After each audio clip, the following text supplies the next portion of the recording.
Jose R. Reyes Memorial Medical Center. Flash Report! Nagbabagang balita. Marso, idineklarang Rabies Prevention Month.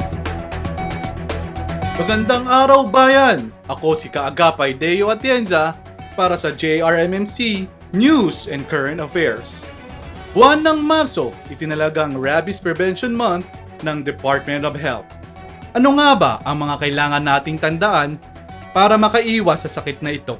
At para sa karagdagang kaalaman, narito ang ating Kaagapay Ray Salud para sa kanyang live report. Maraming salamat, Kaagapay Deo. Nakapagtala ang Department of Health ng 55 na kaso ng rabies last year 2023 at 55 dito ay namatay din. Ang mga biktima nito ay sa edad na 20 hanggang 59 years old at karamihan dito ay puro lalaki. Ang rabies ay tinuturing na may 100% fatality o 100% nakamamatay. Naisasalin to sa pamagitan ng laway na galing sa hayop na may sakit na rabies, sa pamagitan ng kagat o kalmot nito na direktang nakakapekto sa utak ng tao. Alam nyo ba na kapag pumasok ang virus sa katawan ng tao, may posibilidad na simula ay maaaring hindi makaranas sa anumang sintomas ang taong nakagat mula 1 hanggang 3 buwan. Dahil nakadepende ito sa layo ng kagat mula sa ulo at sa severity o sa lala ng sugat, ang bilis ng paglabas ng sintomas sa isang tao.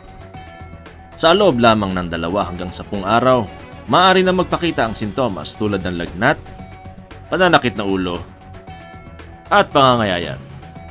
At habang tumatagal, maaaring magkaroon ng mas malalang sintomas gaya ng pagiging antukin, panghihina, pagsusuka, hirap sa paglunok, hallucinations, at higit sa lahat, pagkaparalisa, takot sa tubig, hangin at liwanag. At kapag hindi ito naagapan, ay maaaring humantong sa kamatayan dahil sa respiratory failure. Kaya mahalaga ang kaagarang konsultasyon para mabilis na aksyon. Ating nakapanayam si Dr. Grace Devota Gomez-Go, isang pediatric infectious disease consultant sa Jose R. Reyes Memorial Medical Center. Magandang araw po sa inyong lahat. Ako po ay si Dr. Grace Devota Go, isang pediatric infectious disease specialist na naglilingkod dito po sa ating institusyon, Jose R. Reyes Memorial Medical Center. In celebration of the Rabies Awareness Month, magbibigay lang po ako ng konting kaalaman kung paano po natin maiiwasan ang sakit na rabies. So kung kayo po ay nakagat o nakalmot ng mga alagang hayop, ano po ba yung dapat gagawin? Ang dapat pong unang lunas ay huhugasan ng maigi ang kalmot o sugat na dulot ng inyong mga alagang hayop sa pamamagitan ng paggamit ng tubig at sabon na hindi bababa sa 10 minuto.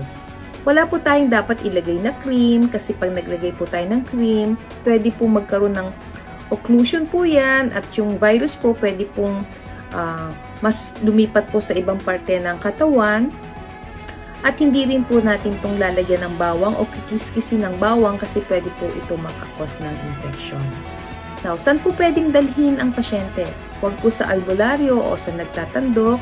Dapat po dadalhin lang po yan sa Animal Bite Center or sa ospital kasi importante po mabigyan po yan ng lunas o panlaban para hindi po magkaroon ng rabies ang pasyente. So, ang pasyente ay maaaring makatanggap na tinatawag natin post-exposure prophylaxis o serye ng mga bakuna laban po sa rabies at itong isang tinatawag nating rabies immunoglobulin o antibody na pwedeng magbigay sa inyo ng kaagarang proteksyon laban sa rabies. So, ito ay depende sa kategorya ng sugat o kalmot, sa lalim nito, kung ito'y nagdugo o hindi nagdugo, o saang parte ng ikaw ay nakalmot o nakagat. Importanteng mabigay kagad ito kasi hindi mo dapat antayin na magkaroon ang pasyente ng simptomas ng rabies.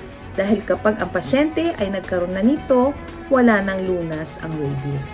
So, ano pa ba ang pwede natin gawin? Ang aso, kalimitan, hindi yan pinapatay. Pagkus ito ay inaalagaan at inaobserbahan sa loob ng 14 na araw at kung ito'y magkakasakit, dapat din ito ikonsulta sa veterinaryo. So, ang rabies ay 100% fatal. Yes, it is, but it is 100% preventable. So let's do our part, aim for a rabies-free Philippines. Maraming salamat po. Ayun nga kaagapay Deo, walang sawa ang Department of Health kasama ng lokal na pamahalaan sa pagtugon sa ordinansa for being a responsible pet owner. Okay, sa mga pet owners natin dyan, pabakunahan natin ang mahalagang pusa at aso para makaiwas tayo sa rabies. O ayan, tulad nga ng sinabi ni Paring Ray, ugaliin nating pabakunahan ng ating mga alagang aso at pusa. Maraming salamat Paring Ray sa napakalaking tulong na ibigay mo sa aming lahat. Maraming salamat kaagapay Deo at ako muli naghahatid ng balita, Ray Salute. Kaya tandaan, once nakagat, ikonsulta agad. Muli ako si Kaagapay Deo Atienza, naghahatid ng balita saan man sa mundo.